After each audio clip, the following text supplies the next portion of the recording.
So the goal was to watch a Halloween-themed movie every day for October. But did I succeed? Kind of. Keep the Halloween fit.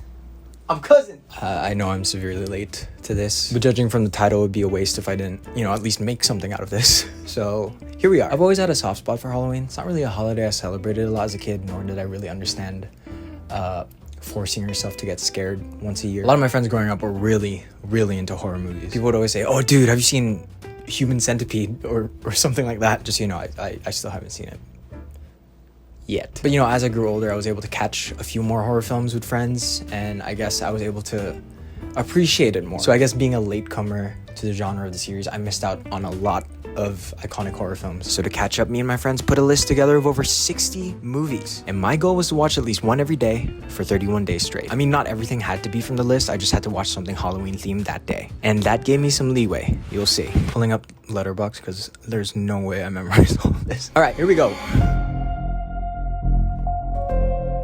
So I started with Cairo because it's a pretty beloved piece of horror in the internet that I've heard so much about. Rightfully so, because I think it's still a relevantly enduring piece of Japanese media, especially culturally speaking. Honestly, I was more depressed than I was scared with this movie. Not that it isn't scary. I don't remember it using jump scares. I just remember it using very slow and agonizing takes to really build up the tension, which I thought was pretty good. There's a pretty popular video on this movie that I'm pretty sure you've seen if you've been watching video essays long. Yeah, I started off strong with this one because I think this might be my favorite short film on the list besides another one, which I'll get to. Speaking of which, number 2. Look, I know I said 31 films, but this is on Letterboxd, so I'm counting it. I've never seen a Junji Ito adaptation before, but I'm familiar enough with the source material to appreciate what was going on there. At least for the first episode, because that's the only one I watched because I heard about what happens after. So I'm only gonna preserve my experience with that first episode and just move on. Oh shit, I'm gonna get dogged on for this next one. Alright, I understand. I get why this film is as popular as it is. The marketing is masterfully done, and it really reflects on how people were deeply affected by this film when it first came out. But I wish I watched this film not knowing a lot of that because it kind of watered down the experience for me. But it was still a fun experience, I'd say. I watched 2 John Carpenter films for this challenge, and I think out of the 2, this one was definitely my favorite. The practical effects are incredible. Kurt Russell just shines against a villain that he is just relentlessly trying to get rid of, and a villain who is actually really, really terrifying. I also noted that The Thing has the best title card out of everything I watched, and I think that still stands true. Okay, hear me out. It's a sentient demon that rides a motorcycle to kill other demons. That's my leeway. Okay, so I had never seen Ghost Rider, and I wasn't planning to anytime soon. That was until me and my friends saw this TikTok on it. A guy turns into a skeleton on fire and rides a motorcycle on fire. I mean, Nick Cage is in it. Damn, I should have watched Mandy now that I think about it. Alright, that's going on the next one. Sitting on this one more, I've come to realize just how genius the screenplay is. Not only does it have some of the best one-liners I've ever heard in a film, but it also has really, really well done commentary on female sexuality and the female body. Jennifer's Body, I now understand your cult following. So I saw Ringu during the pandemic, and since then I've been wanting to watch the other Japanese staple of horror. Also because watching this one would lead to one of the films me and my friends wanted to watch for this this challenge. But Juno excels at, I think, the nowhere is safe kind of horror, if you know what I mean. Kayako is an enduring figure in horror because of what she stands for in terms of the domestic horror aspect of her film. It has some really cool visuals and also an interesting structure, I'd say. Out of all the films in this list, I had a really good time piecing together what was going on with my friends, and it definitely made for a fun watch. I love a good local collaboration. The best part of this film is by far Chai Fonashare. I think I had seen one too many Eat the Rich kind of films within like such a short amount of time. So I don't think I enjoyed this as much as I could have, but the scares are uniquely done. It's interesting, especially culturally speaking. I don't think I've seen a horror film do something like that, so that was pretty cool. I like the lore of this film more than the actual film. I think that's all I have to say about this one. After watching Beetlejuice like a month ago, I was dying to watch more Tim Burton. And surprisingly enough, I hadn't seen Frankenweenie, even though I'm a dog person. It was also a nice change of pace from all the horrific things I had been witnessing throughout the month. So yeah, this cute little animation just did the job for me. Guys, this one was really, really good. I saw a lot of mixed things on this before I watched it, but I, for one, really love Shudder. This was the other film I talked about in terms of having the best cinematography on the list. If you grew up in Southeast Asia, you know those music videos that they would show on afternoon TV? It's shot like that, so it really added to the nostalgic quality of this for me. I will say there are some very triggering topics that I wasn't expecting in this film, but I think it works for the overall themes it was going for, and I think that aspect of it really adds to the true horror of this film, which isn't just like the paranormal part of it, which actually made it super terrifying and uncomfortable for me. So I think it did its job. So I watched this one and the next film at a friend's house, and I had never heard of this. Apparently it's a New Extremity film. What is it? Yeah, New Extremity film. Haha. Damn, France has a lot of film waves. I won't talk about it here. I'd recommend delving into New Extremity at your own time. But for what this film is, it is such an attack on your own senses. It's probably the most violent home invasion film you will ever see. Great group watch if you want to get reactions. There was a part in this film where the slasher finally gets inside the house, and without even thinking, my friend just goes, "Oh my god, she's inside." And the rest of us were like, "Oh, come on, man, why do you have to say that?" No, we couldn't take it seriously. So we got shockwave. I'm telling you, dude. What? So what there? That is my favorite shockwave. Jesus Christ. Okay, I guess I'll explain the plot for this one. This is basically Five Nights at Freddy's at a police station if Scott Cawthon wanted to give you an aneurysm by the end of the film. This film had me and my friends going, what? Yeah, another great group watch. I watched The Wild Robot the same day, apparently. Great job, DreamWorks. Alright, this is one of the movies that I heard a lot about in school. So in my head, Insidious was sort of built up to be like an essential horror watch for me to watch. And yeah, I mean, as someone who's seen The Exorcist, this feels like a very modern retreading of that film. A lot of stylish choices in terms of music and cinematography that I really enjoyed. Yeah, I get why people were scared of it at the time. I think this one is the shortest feature on the list. But that being said, it's able to accomplish so much in so little time. I'd recommend going into this blind because I had no idea what the plot or even the threat of this film was. So when things do start happening, it comes as a genuine shock. Man, I feel so bad for the cameraman in this. Dude was putting in work. I think Samara Weaving might just be the next Sigourney Weaver. And I mean that in terms of like Sigourney Weaver having really great horror performances. Because between The Babysitter and Ready or Not, she is really, really good. I didn't expect it to land more jokes than it missed for a Netflix film. I think Max is one of the best characters. Like, you don't expect the slasher to support, you know, the guy he's trying to kill. I love that. Fun watch.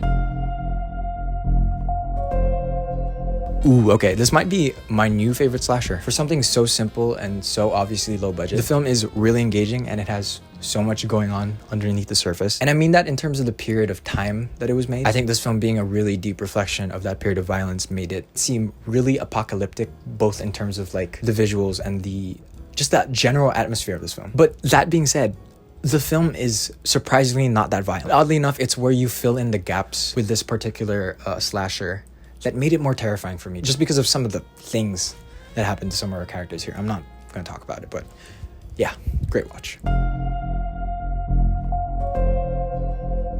You know, it was going to be really hard to top Texas Chainsaw Massacre for me, but Carrie came pretty damn close. This one is pretty unparalleled in terms of Stephen King adaptations, just because of how much effort went into some of the production. Like that 360 shot of them dancing, or that figure 8 shot that comes around the entire gym. I thought that was really impressive. Just little moments like that in the style and the cinematography add to such this grandiose feeling of a relatively small scale story. You know what? I'm just gonna read my Letterboxd review. I appreciate its perfect Blue-esque qualities and recontextualizing that kind of scenario in a Western setting. Naomi Scott is also ridiculously committed to her paranoia, never pulling away no matter how gruesome a scene gets. Other elements such as the incredible musical score and cinematography deserve all the praise, with certain tracks and shots making me grin. The joke there was that I almost said smile. It's definitely a bit too long, but to say this is an improvement over the first to me is an understatement. And yes, I did enjoy this a lot more than the first. Look, I was really tired that day. If you ever saw that Shrek Halloween special way back when, it's basically the same thing. No thoughts. Only sing. I love Mark Duplass. If you've ever seen Blue Jay, it's a great two-hander, like Before Sunset and Before Sunrise. But his performance in Creep, just like in Blue Jay, is pretty layered, but in a different way. You never know whether his character's intents come from a place of authenticity or not. And that really made me think about like how nice we kind of have to come across when it comes to things we're uncomfortable with. And I kind of love how this film shows a guy taking advantage of someone's niceness like that, and like how far someone would be willing to go with that. It's a strange cautionary tale that I find a lot of value in. This made me want to watch Bates Motel. That's it. I was also tired this day, but it is a unique watch, I'll say that. I wish I watched this when all the hype surrounding it was still there though. Watch it fresh, cool concept. You know, something I've noticed with horror films is that we see a lot of them talk about grief, but to see one about guilt, I thought was really, really refreshing. I think The Ritual has some of the best creature design I've ever seen in a film. Not gonna show it in case you haven't seen it, so that's something to look forward to if you haven't. It also has some really cool sets. I don't know how to explain that one, but just if you see fluorescent lights in the forest, you know what I mean. Yeah, Kathy Bates deserved that one. That Oscar, I mean. Sorry. That's all I gotta say. It's another good one. You know, I was gonna save this one for next year possibly, but I don't know, I really want to see what they did next just because of how much fun I had with the first one. No spoilers, but I genuinely think Bee from the first film might be one of the most interesting horror characters. She's well performed and uniquely written, at least in my opinion, and I love they at least touched on that a bit more in the second one. There are some really campy contrivances for sure, and some interesting character choices, but just like the first, I had fun. Damn you, Netflix. Okay, pause, I forgot to film this part because on top of the bad guy's haunted heist, Venom the Last Dance appears in my diary. Wait, no, not that one. My bad. It's an animated Halloween special. Doesn't break the mold. Let's move on. This makes me look forward to more of Anna Kendrick's directorial efforts. I also quite like the structure of this one. It's a very well-told story about violence against women, and it being a true story makes it even more unsettling. Okay, you know, I told one of my best friends that Rosemary's Baby was on this list, and he loves that film. And he turned to someone else who had seen the film, and he was like, oh, dude, the part with the well, I was right there. I mean, my fault for not having seen it sooner. But even knowing certain aspects of the film, I was still pretty uncomfy. I couldn't get away from the fact that Mia Farrow looked so much like Gwyneth Paltrow, though. Like, am I the only one who's thought that? That's not to take away from the fact that she's a marvel in this. Damn it.